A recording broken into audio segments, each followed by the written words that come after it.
কিছু না আপু, চলো আমরা বাড়ি যাই। ত্রিধাকেও আজ সাথে নিয়ে যাব। প্রিয়তির কথায় রোহা মুচকি হেসে বলল, বেশ, তাই করো। আজকে তিনজন অনেক মজা করব।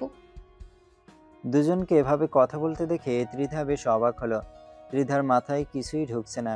আপাতত মাথা চুলকে ওদের দিকে তাকিয়ে মনে মনে আওড়ালো, এই মেয়ে কেন প্রিয়ন্তীর সাথে যাবে? আর প্রিয়ন্তী বা কেন এই মেয়ের সাথে এত মিষ্টি মিষ্টি কথা বলছে? হচ্ছেটা কি আসলে? কিছু সময়ের মধ্যে তিনজন খান বাড়িতে আসলো। সদর দরজা পেরিয়ে রোহা ডাইনিংয়ে কাউকে দেখতে না পেয়ে ভুরু যুগল কুঁচকে বলে উঠল, প্রিয়তি, জিহান আর আদনান ভাই কাউকেই তো দেখতে পাচ্ছি না। সত্যিই তো কাউকেই দেখছি না। বাদ দাও আপু, আজকে আমরা তিনজন বাড়িতে কেউ নেই, অনেক মস্তি করব। তুমি গোসল সেরে আসো, আমি ত্রিধাকে আমার সাথে নিয়ে যাচ্ছি। আচ্ছা ঠিক আছে, যা। ওদের এমন ভালো ব্যবহার ত্রিধার মাথার উপর দিয়ে যাচ্ছে। ত্রিধা শুধু অবাক হয়ে সবকিছু দেখে যাচ্ছে। প্রিয়তি টেনে ত্রিধাকে রুমে নিয়ে আসলো। রুমে আসতেই ত্রিধা প্রিয়তির হাত ধরে বলে উঠল, আমি কিছু বুঝতে পারছি না প্রিয়, আমাকে বুঝিয়ে বলতো সব কিছু। এই মেয়ে এই বাড়িতে কি করছে? প্রিয়তি তখন ধীরে ধীরে সকল ঘটনা এক এক করে খুলে বলল ত্রিধাকে। ত্রিধা হাঁ করে প্রিয়তির দিকে তাকিয়ে রইল সব শুনে। ত্রিধা সব শুনে অভিমান করে বলে উঠল, এত কিছু হয়ে গেল আর আমাকে তুই কিছুই জানালি না প্রিয়। সরি রে, আর ওই সময়ও আমি পাইনি যে তোকে সব কিছু বলবো। অনেক ধকল গেছে আমার উপর দিয়ে। ঠিক আছে, সব কিছু মেনে নিলাম, কিন্তু রেহা আপু এত কিছু করার পরও তুই ওনাকে মাফ করে দিলি? মানুষ ভুল করে আবার শুধরায়। আর আপু এখন আর আগের মতো নেই, অনেক চেঞ্জ হয়ে গেছে, দেখলি না তুই? প্রিয়তির কথায় ত্রিধা শুধু মাথা নাড়ল, কিন্তু সে এখনো রোহাকে বিশ্বাস করতে পারছে না। এরই মাঝে প্রিয়তি আলমারি থেকে মেরুন রঙের একটি শাড়ি বের করে ত্রিধার সামনে রেখে বলে উঠল, গোসল সেরে শাড়িটা পরে নে। শাড়ি পরার কথা শুনে ত্রিধা কিছু ঘাবড়ে বলল, শাড়ি পরবো মানে? প্রিয়, তুই ভালো করে জানিস আমি শাড়ি পরতে পারি না, আর এটা আমার কাছে ঝামেলা মনে হয়। আমি এত কথা শুনতে চেয়েছি তোর কাছ থেকে। তুই গোসল সেরে আয় তাড়াতাড়ি, আমি পরিয়ে দিই। প্রিয়তির জোরাজুরিতে ত্রিধা রাজি হলো। ত্রিধা গোসল সেরে বের হতেই প্রিয়তি ত্রিধাকে শাড়ি পরিয়ে দিল। এরপর প্রিয়তিও গোসল করে সেরে নিল। গোসলের পর্ব শেষ করে দুজন কিচেনে আসলো। এসে দেখলো রোহা আগে থেকেই কিচেনে ছিল। প্রিয়তি রোহাকে কিচেনে দেখে অবাক হলো। এর আগে রোহাকে কখনো সে কিচেনে আসতে দেখেনি। প্রিয়তি শাড়ির আঁচল কোমরে গুজে তড়িঘড়ি এসে বলল, আপু, তুমি কিচেনে কি করছো? তুমি রুমে যাও, আমি রান্না করছি।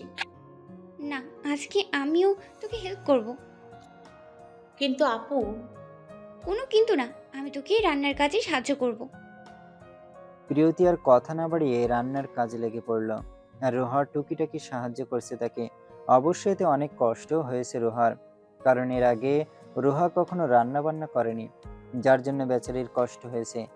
আর ত্রিধা দাঁড়িয়ে দাঁড়িয়ে দুজনের কাণ্ড দেখছে আর মনে মনে বলছে, বাহ, এ তো দেখি সত্যি ভালো হয়ে গেছে।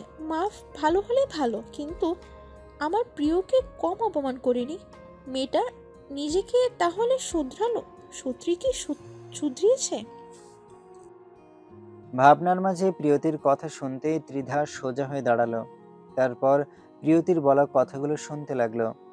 তাহলে আমাদের বিরিয়ানি আর গরুর কলিজা ভুনা রান্না শেষ। চলো সবাই একসাথে খাবো। প্রিয়তি আর রোহা দুজনে মিলে টেবিলে খাবার রাখলো। আর ত্রিধা খাওয়ার টেবিলে বসে বসে তাদের কাজকর্ম দেখছিল। তারপর সবাই একসাথে টেবিলে বসে খাবার শেষ করলো। খাবার শেষ হওয়ার পরপরই কলিং বেল বেজে উঠল। রোহা উঠে গিয়ে দরজা খুলে দিল। রোহা দরজা খুলতেই জিহান আর রাদিম ভিতরে ঢুকলো। তাদের দেখে প্রিয়তি দাঁড়িয়ে পড়ল। তারপর দুজনের দিকে তাকিয়ে বলল, আপনারা? আমাদের বাড়িতে আমাদের আসা বারণ নাকি? যাই হোক, খাবার দাও। আরও কিছুক্ষণ না খেয়ে থাকলে মনে হয় পরপারে চলে যেতে পারি। জিহানের কথায় রোহা আর ত্রিধা মুখ টিপে হাসল। এইদিকে রাদিম ত্রিধার দিকে হাঁ করে তাকিয়েছে। শাড়িতে অনেক সুন্দর লাগছে আমার পরীটাকে। ত্রিধার দিকে তাকিয়ে মনে মনে আওড়ালো রাদিম। ত্রিধা রাদিমের দিকে এক পলক তাকিয়ে চোখ ফিরিয়ে নিল। এদিকে প্রিয়তি জিহানকে কিছু না বলেই খাবার দিল। দুজনকে একা সময় কাটানোর সুযোগ করে দিয়ে ত্রিধা আর রুহা ছাদে চলে গেল গল্প করতে। প্রিয়তি জিহান আর রাদিমকে খাবার দিচ্ছে। দুজনের খাওয়া শেষ হতেই রাদিম বলে উঠল, ভাবি ত্রিধা কোথায়? কেন? প্রিয়তির প্রশ্নে রাদিম মাথা চুলকে আমতা আমতা করে বলল। না মানে ওর সাথে কিছু কথা আছে আমার। রাদিমের অবস্থা দেখে প্রিয়তি ঠোঁট চেপে হাসি আটকে বলল, আপুর সাথে ছাদে। ধন্যবাদ ভাবি। বলে ছাদে যাওয়ার উদ্দেশ্যে চলে গেল রাদিম। রাদিম যেতেই জিহান হাত ধুতে ধুতে বলল, আমি রুমে যাচ্ছি, খাবারগুলো গুছিয়ে সোজা রুমে আসবে। কথার 19-20 হলে খবর আছে বলে দিলাম। প্রিয়তি কিছু বলল না, মন খারাপ করে জিহানের যাওয়ার দিকে তাকিয়ে রইল। বস, দয়া করুন আমাদের উপর, ভুল হয়ে গেছে, আর এমন হবে না, আমাদের মাফ করে দেন। তোদের কতবার বলছি মেয়ে দুটাকে ভালো করে দেখে রাখবি, আমার সব প্ল্যান ভেস্তে দিলি, তোদের একটাকেও বাঁচতে দিব না আমি, অকর্মের দল। বলেই বস 4 জন গার্ডের উপর গুলি চালিয়ে দিলেন। তারপর রাগে গজগজ করতে করতে বললেন, এতদিনের সব প্ল্যান নষ্ট করে দিল এই অসভ্য বাচ্চারা। আদনানকে ব্যবহার করছি এই কথাটা সবাই জেনে গেলে আমরা সবাই শেষ, আমার সব শেষ। না না, কিছু একটা করতেই হবে, কিছুতেই এতদিনের পরিশ্রম নষ্ট করতে দিব না। বলেই বস ওখান থেকে দ্রুত প্রস্থান করল। জিহান খাটে বসে মোবাইল স্ক্রল করছে। প্রিয়তি রুমে ঢুকে জিহানকে দেখে দাঁড়িয়ে পড়ল। তারপর অস্পষ্ট স্বরে বলল, আপনি কিছু বলবেন আমায়? প্রিয়তির কথা শুনে জিহান মোবাইল রেখে প্রিয়তির কাছে এসে দাঁড়ালো। প্রিয়তি কিছুটা ভয় পেয়ে গেল জিহানকে নিজের এত কাছে দেখে। ভয়ে পিছিয়ে গেল সে। জিহান সামনে এগোচ্ছে, প্রিয়তি পিছনে যাচ্ছে। প্রিয়তির ভয়ে জড়ানো মুখখানি দেখে জিহানের বেশ হাসি পেল। জিহান কোনো রকমে হাসি আটকে বলে উঠল, পিছনে যাচ্ছ কেন? আপনি কেন সামনে এগোচ্ছেন? জিহান প্রিয়তিকে স্পর্শ করতে যাবে তার আগেই প্রিয়তি বলে উঠল, আমায় স্পর্শ করবেন না প্লিজ। জিহান কিছুটা অবাক হলো প্রিয়তির কথায়। তারপর বলল, কেন? তোমায় স্পর্শ করলে কি এমন হবে? তাছাড়া তুমি আমার স্ত্রী, তোমায় স্পর্শ করা জায়েজ আছে আমার। প্রিয়তি জিহানের দিকে তাকিয়ে তাচ্ছিল্যের হাসি দিয়ে বলে উঠল, আমি আপনার নামে মাত্র স্ত্রী। স্ত্রীর মর্যাদা দিয়েছেন আমাকে এখনো পর্যন্ত? বলুন, যতদিন না আমাকে ভালোবাসতে পারবেন না ততদিন আমায় স্পর্শ করবেন না আপনি। যেদিন আমায় ভালোবাসবেন সেদিনই আমাকে স্পর্শ করতে আসবেন, তার আগে আমায় স্পর্শ করবেন না আপনি। কথাগুলো বলেই প্রিয়তি চোখে জল নিয়ে রুম থেকে বেরিয়ে গেল। তুই এখানে কেন রাদিম? হঠাৎ সাদে রাদিমকে দেখে অবাক হয়ে কথাটি বলল রোহা। রোহার কথায় রাদিম আমতা আমতা করে বলল, ত্রিধার সাথে আমার কিছু কথা আছে, তুই একটু যাবি এখান থেকে? একটু যাবো কেন, পুরোটাই যাই। রোহা রাদিমের ব্যাপারটা বুঝতে পেরে হেসে কথাটি বলল। রোহার কথায় রাদিম লজ্জা পেয়ে মাথা চুলকে বলে, না মানে। কথা শেষ হওয়ার আগেই রোহা বর্ষা থেকে উঠে রাদিমের পাশ দিয়ে যাওয়ার আগে রাদিমের কাঁধে হাত দিয়ে একটা চড় মেরে বলে, আচ্ছা গেলাম, তবে শুধু 5 মিনিটের জন্য, তারপর তোর কথা বলার সময় শেষ, ঠিক আছে? রোহার কথায় রাদিম মাথা নাড়ল আর রোহা হাসতে হাসতে সেখান থেকে প্রস্থান করলো। রোহা যেতেই রাদিম ত্রিধার কাছে এসে গলা খুব খুব করলো। রাদিমের গলার আওয়াজ পেয়ে ত্রিধা বিরক্ত না হয়ে ভুরুযুগল কুঁচকে তাকালো রাদিমের দিকে। তারপর মনে মনে আওড়ালো, আগে অনেক বিরক্ত লাগতো ছেলেটাকে দেখলে, এখন বিরক্ত লাগে না কেন, বরং এখন ঢংগুলো আমার বেশ ভালোই লাগে। কেন এমন হচ্ছে কিছুই বুঝতে পারি না। কথাগুলো মনে মনে আওড়িয়ে ত্রিধা সোজা হয়ে বসে গম্ভীর গলায় বলে উঠল, সমস্যা কি আপনার? কতক্ষণ ধরে গলা খুসখুস করছেন? গলায় কি বিড়ালের পশম আটকে গেছে নাকি? হঠাৎ ত্রিধার কথায় রাদিম বেচারা থতমত খেয়ে বলে উঠল, না আসলে তেমন কিছু না, তোমার মনোযোগ আমার দিকে করার জন্যই এমনটা করেছে আর কি। ও, তা কেন এসেছেন এখানে? আর আপনার মাথায় ব্যান্ডেজ কেন? ত্রিধার কথায় রাদিম হাসার চেষ্টা করে বলল, তেমন কিছু না। ত্রিধা সন্দেহের দৃষ্টিতে রাদিমের দিকে তাকিয়ে বলল, তাই নাকি? কোন মেয়ের সাথে বাটপাড়ি করতে গিয়ে আবার মার খেয়ে এসেছেন নাকি? তেমন কিছুই না। তুমি কিন্তু আমায় অপমান করছো। ব্যাপারটা ঝগড়ার দিকে চলে যেতে দেখে ত্রিধা প্রসঙ্গ পাল্টে ধমকে বলে উঠল, কেন এসেছেন সেটা বলেন, এখান থেকে বিদায় হন। একটা কথা বলার ছিল। তা কি বলবেন? আসলে কি, রাদিমকে তোতলাতে দেখে ত্রিধা বিরক্তিকর গলায় বলে, দেখেন, এখন কিন্তু আমার রাগ হচ্ছে। কি বলবেন বলেন, না হলে চলে যান। শেষমেশ রাদিম মনে সাহস জুগিয়ে চোখ বন্ধ করে জোরে জোরে শ্বাস নিতে নিতে বলে উঠল, আ- আমি তো তোমায় ভালো। কথা শেষ হওয়ার আগেই ত্রিধা বলে উঠল, আজব মানুষ তো আপনি। এটা বলতে এত ভয় পাচ্ছেন কেন? আমি ভালো এটা আমি নিজেও জানি, আর আমি ভালো এটা বলতে এত ভয় পাওয়া লাগে? ত্রিধার কথা শুনে রাদিম চোখ খুলে অসহায়ভাবে তাকালো ত্রিধার দিকে। দুজনের চোখাচোখি হতেই ত্রিধা বলে, কথা শেষ? তাহলে এখন যেতে পারেন। রাদিম মন খারাপ করে সেখান থেকে চলে গেল।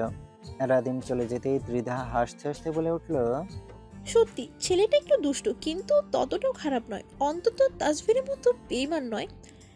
ছেলেটা যদি আমাকে সত্যি ভালোবাসতো তাহলে এইভাবে বেইমানি করতে পারতো না। প্রিয় ঠিকই বলেছে, আমার জীবনে এমন কেউ আসবে যে আমাকে অনেক ভালোবাসবে। হয়তো সে মানুষটা এসেও গেছে। আরে ত্রিধা, কি করছিস? আমাকে লাল বেনারসি কেন পরাচ্ছিস? আর আপু, তুমি আমার মুখে সব ময়দা কেন মাখছো? কেউ তো কিছু বলো, দুজন চুপচাপ হয়ে আছো কেন? প্রিয়তির কথায় পাত্তা না দিয়ে দুজন দুজনের কাজে ব্যস্ত। ত্রিধা আর রোহা কোনো কথা না বলে প্রিয়তিকে বউ সাজিয়ে দিল। সাজানো শেষ করে ত্রিধা প্রিয়তির হাত ধরে টেনে নিয়ে এসে গাড়িতে বসিয়ে দিল।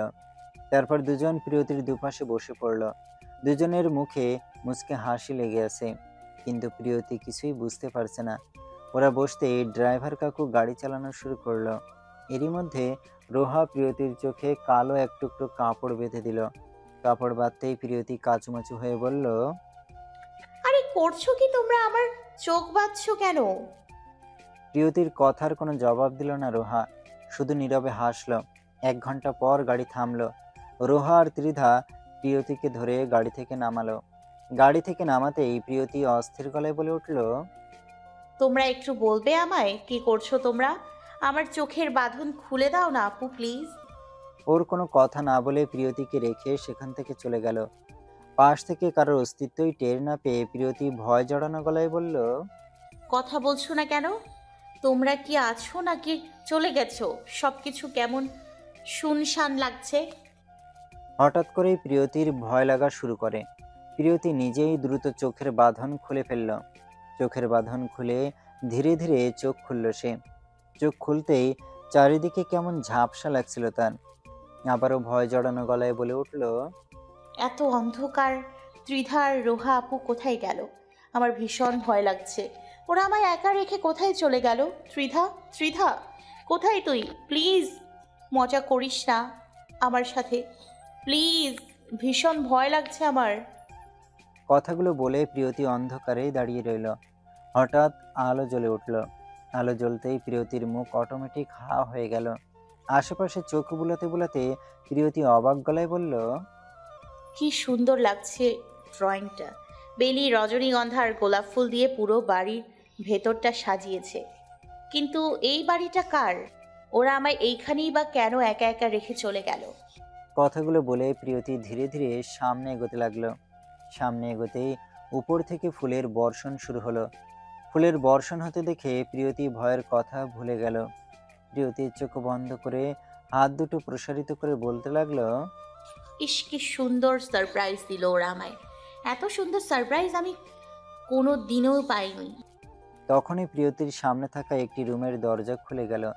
রুমটা থেকে আমাদের জিহান খান হিরোদের মতো স্টাইল করে হেঁটে প্রিয়তির সামনে এসে হাঁটু গেড়ে বসে সাদা একটি গোলাপের গুচ্ছ সামনে ধরল।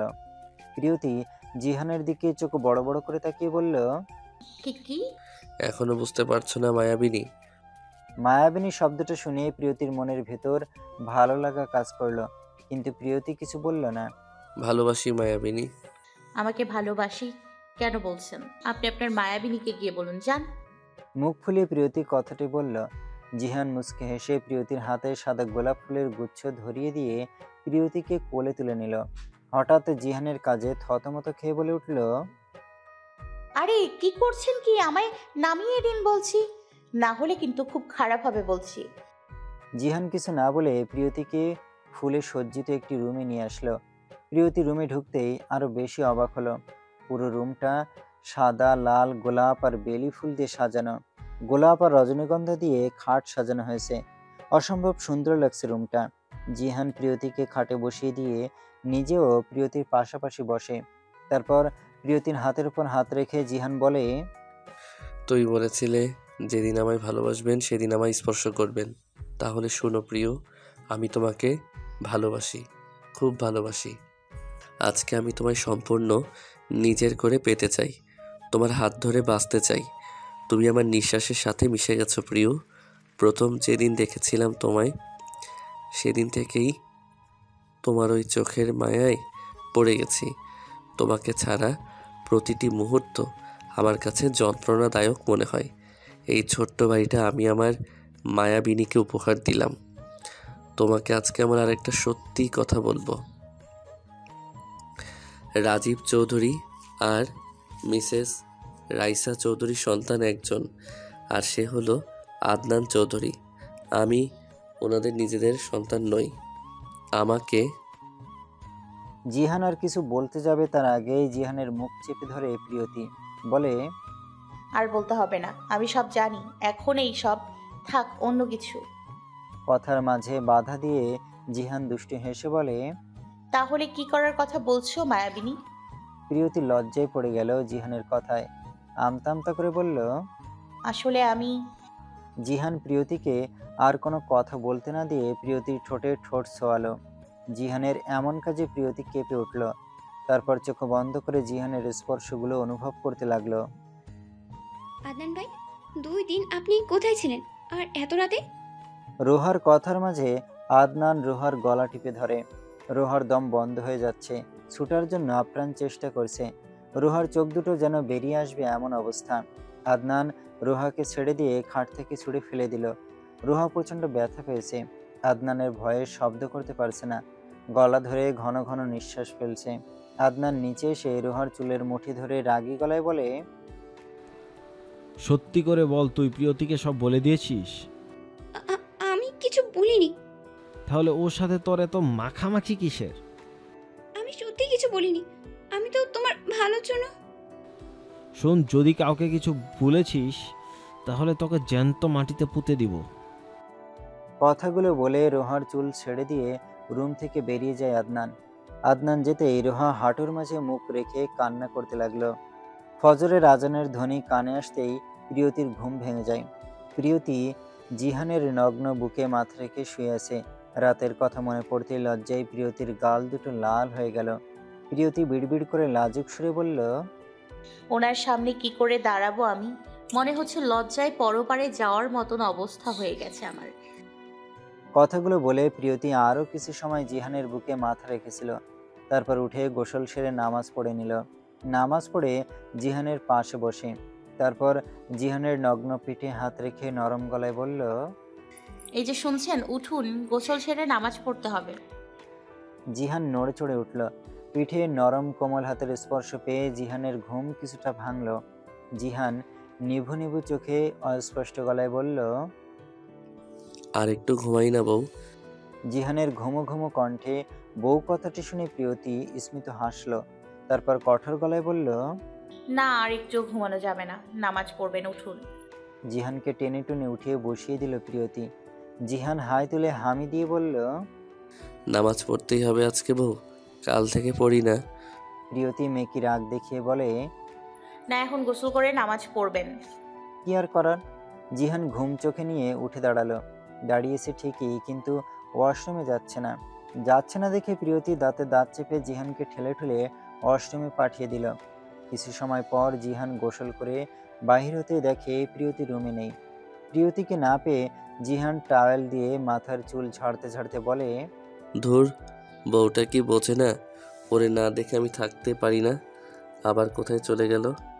নিশ্চয়ই কিচেনে গিয়ে রান্না শুরু করে দিয়েছে। কথাগুলো বলে জিহান মেরুন রঙের পাজামা পাঞ্জাবি পরে গায়ে আতর মেখে নামাজ পড়ল।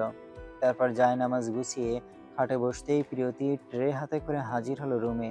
রুমে ঢুকেই প্রিয়তি মিষ্টি একটা হাসি দিল, তারপর ট্রেটা বেড সাইড টেবিলে রেখে বলল,